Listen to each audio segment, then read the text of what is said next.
টেস্টের সাথে সাথে আমরা শিক্ষার্থীদের একটি গাছ উপহার দিচ্ছি, দেশীয় ফলস গাছ। ঠিক আছে, বৃক্ষ লাগাই ভরি ভরি, নতুন দেশকে নতুন করে গড়ি। সংক্ষেপে আলোচনা করব, আর সেই আলোচনাটা হচ্ছে আমাদের শিক্ষার্থীদের নিয়ে। আমি যেহেতু স্কুল নিয়ে কাজ করি, স্কুলের সাংস্কৃতিক অনুষ্ঠান সহ মির্জাপুর ধামরায় এমন কোনো স্কুল নাই যেখানে আমার পদচারণা নেই। আমি শিক্ষার্থীদের একটা গোপন তথ্য ফাঁস করব আজকের এই বক্তৃতায়। যারা ক্লাস 6 থেকে 10 পর্যন্ত পড়ে তাদের একটা গোপন জিনিস ফাঁস করব।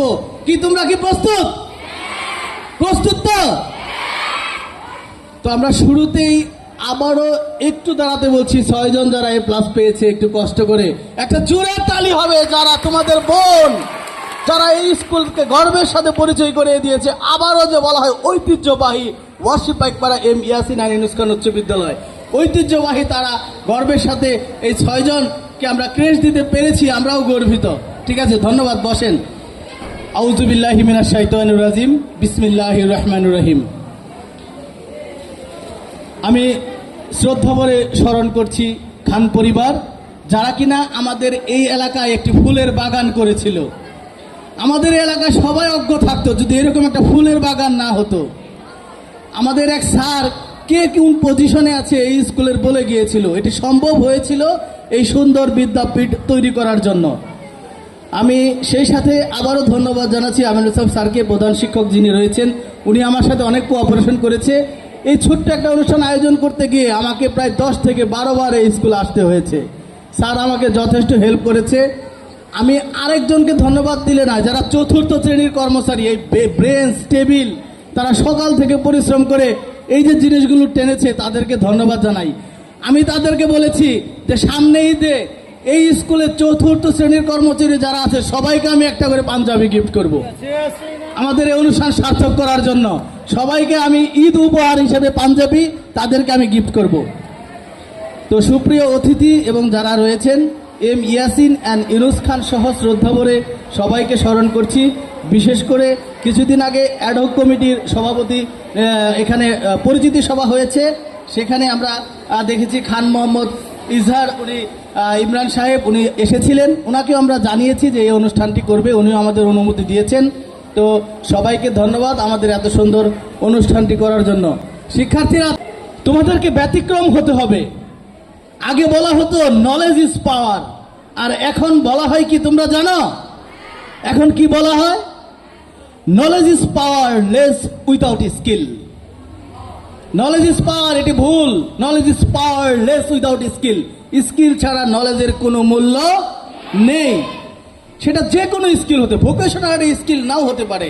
তোমরা পড়াশোনা করছো, তোমরা ভালো, এখান থেকে আমি দেখেছি শিক্ষকরা ডিভাইডিং শেখায়, কবিতা, গান, খেলাধুলা। তোমাদেরকে এমন কিছু সেরা হতে হবে যেটা দেশ সেরা।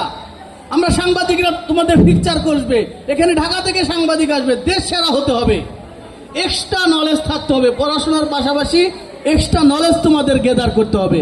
আমি শিক্ষকদের বলবো, পড়াশোনার পাশাপাশি শিক্ষকরা যথেষ্ট যত্নশীল। এখানকার ছাত্রছাত্রীরা গান পারে, কবিতা পারে, নাটক, অভিনয় সব কিছুই পারে। এরপরেও বেস্ট হতে হবে। তোমরা যখন স্কুলে ভর্তি হয়েছ, স্কুলে এসেছ, উদ্দেশ্য কি? স্কুলে এসেছ কি করার জন্য? তারা গার্ডিয়ানদের সবসময় ভুল শিখায়। একটা জায়গায় পড়তে যাবে 1 ঘন্টা 1.5 ঘন্টা এক্সট্রা সে আড্ডা দেয়, গিয়ে বলে যে আমি পড়ে আসছি, পড়া রেডি। যদি অভিভাবক বলে পড়া হয়েছে, বলে হয়েছে, আসলে হয় নাই। ভুল প্রতিশ্রুতি। প্রতিটা স্কুলের শিক্ষার্থী যারা রয়েছে তারা গার্ডিয়ানদের ভুল প্রতিশ্রুতি দিচ্ছে। তারা জানে না তারা কেন এসেছে, এখানে কি জন্য এসেছে, শিক্ষার্থীদের কি করতে হবে, কি পড়াশোনা করতে হবে।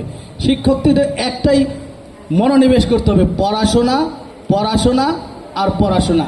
পড়াশোনার কোনো বিকল্প নেই। আমরা অনেক স্কুলে দেখি আমরা যে যারা বাহিরে ঘোরাঘুরি করে, ইউনিফর্ম পরা অবস্থায় আমরা দেখি বাহিরে ঘোরাফেরা করে। ছোট মোটরসাইকেল ড্রাইভিং লাইসেন্স নাই, তারা মোটরসাইকেল নিয়ে চলাফেরা করে, আমরা এরকম দেখেছি। তো তোমাদের এর থেকে পরিত্রাণ পেতে হবে, তোমাদেরকে পড়াশোনা করতে হবে।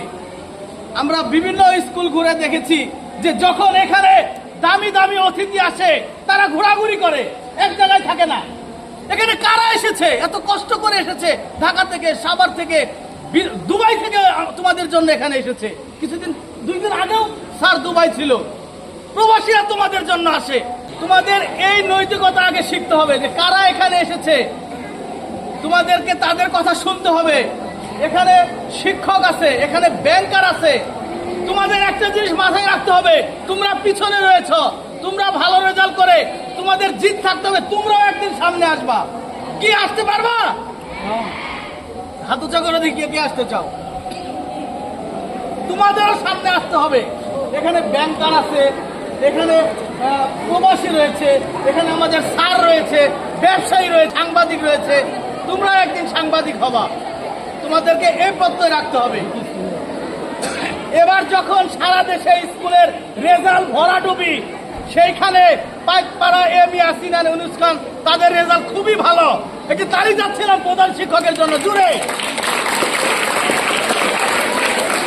আমরা প্রতি বছর বাংলা ট্যালেন্ট টিভি সৌজন্যে ক্রেডিট দেই।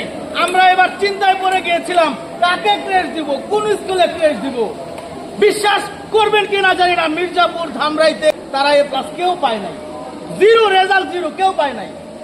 কিন্তু এখানে কয়জন পেয়েছে? 6 জন পেয়েছে। আমরা 6 জনকে ক্রেডিট দিয়েছি। সামনে থেকে তোমরা যদি ভালো রেজাল্ট করো, যারা এ প্লাস পাচ্ছে তাদেরকেও ক্রেডিট দিব, যারা পাস করবে তাদেরকেও ক্রেডিট দিব। 100 জন পরীক্ষা দিলে 100 জনকে আমরা গিফট করবো, 100 জনকে আমরা উপহার দেব।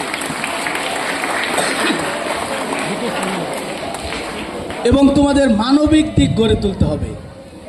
আমাদের ব্যানারের নিচে লেখা আছে, তোমরা কি দেখেছ, যে বিটি মানবিক স্কুল কোমলমতি শিক্ষার্থীদের বিনামূল্যে শিক্ষা গ্রহণ। আমরা রিসার্চ করে দেখেছি যে আমাদের শিক্ষার্থীদের মানবিকের প্রবলেম রয়েছে। সৃষ্টি করে একজনকে হত্যা করছে, শিক্ষার্থীরা থাকে, তাকে কেউ ধরছে না। কি করে? ভিডিও করে। তুমি ভিডিও করবে কেন? তুমি কি সাংবাদিক? তুমি ভিডিও করবে? তোমাকে বলতে হবে কেন মারছেন। তোমার প্রতিবেশী একজনকে মারছে, বলতে হবে কেন মারছেন, রুখে দাঁড়াতে হবে। যদি তুমি রুখে দাঁড়াও তবেই রুখে দাঁড়াবে কি, আমার সাথে বলবে কি, বাংলাদেশ। যদি তুমি রুখে দাঁড়াও, রুখে দাঁড়াবে বাংলাদেশ, রুখে দাঁড়াবে। তোমাদের মানবিক হতে হবে। তোমাকে দেখতে হবে তোমার পাশের বাড়ির একজন ঝগড়া করছে, মারামারি করছে, তুমি ভিডিও করবা, ফেসবুকে ছেড়ে দিবা। তোমাকে নলেজ গেদার করতে হবে। বর্তমানে এআই প্রযুক্তি, তোমাকে স্মার্ট হতে হবে। চ্যাট জিপিটি, কে জানে এখানে চ্যাট জিপিটি সম্পর্কে? একটু হাত উঁচা করেন। অনেক ধন্যবাদ। অনেকেই জানে চ্যাট জিপিটিতে গিয়ে ভিডিও বানাতে হবে, দামি দামি কথা বলতে হবে। তোমাকে চ্যাট জিপিটি যদি বলো যে আমি এই ভিডিও চাই, আমি এই ছবি চাই, সাথে সাথে তোমাকে দিয়ে দিচ্ছে, সেটি বাছাই করবে। মোবাইল ফোন সম্পূর্ণ নিষেধ। মোবাইল ফোন বাচ্চাদের ব্যবহার করা যাবে না। আমি অনেক গার্ডেন থাকলে ভালো হতো। গার্ডেনরা কি করে? স্কুলের বেতন দিতে পারে না, অথচ 40,000 টাকা দিয়ে মোবাইল কিনে দেয়। আমরা এমনও দেখেছি। মোবাইল ফোন ভালো খারাপ সেটা বলবো না, কিন্তু মোবাইল ফোন থেকে বিরত থাকতে হবে। যেটি ভালো সেটি নিতে হবে। পরিশেষে আমি আবারও আজকের যারা সম্মানিত অতিথি যারা এখানে এসেছে এবং অত্র বিদ্যালয়ের শিক্ষক শিক্ষিকা সবাইকে আমি ধন্যবাদ জানাচ্ছি আমাদের এই অনুষ্ঠানটি সার্থক করার জন্য। এবং একটু পরেই আমরা আমাদের অতিথিদের হাতে যারা শিক্ষার্থী রয়েছে তাদেরকে আমরা ক্রেস্ট দিব। ক্রেস্ট দেওয়ার পরে আমরা একটু শিক্ষার্থীদের জন্য একটু গানের ব্যবস্থা করেছি। এরপর আমরা একটু গান গাবো।